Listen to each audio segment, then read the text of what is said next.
Alright champions, today I want to show you guys how to use groups properly and a couple of reasons why you should be using them. Hit the sub button too if you enjoy my videos. Start out by hitting the Xbox button and then down to My Games and Apps. Then go down to Create a New Group. This bit's pretty straightforward.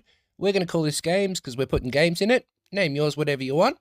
Then I'm just going to add a few games in it for example's sake. These are a few of my favourites though, I must say. Hit the Add button. That'll add them into a group and finish creating it for you. Fantastic. Now if we hit the Xbox button and you go back down to My Games and Apps, you can see here we have our new group called Games. So we're going to select that one there and that's going to open up and show all the games that we've just added into the group. But there's one more trick to take advantage of groups. Head back to your home screen, tap Customize and click Add More to Home. Tap, click, whatever it all is. I'll get it right one day. Anyways, go down 2 sections to groups and you can see Games there, or the group that you've just made. Tap A to add it to your home screen. And then when you go back to home, you can just go down one and you see you've got it all there ready to go. Thanks for watching champions and check out my other videos.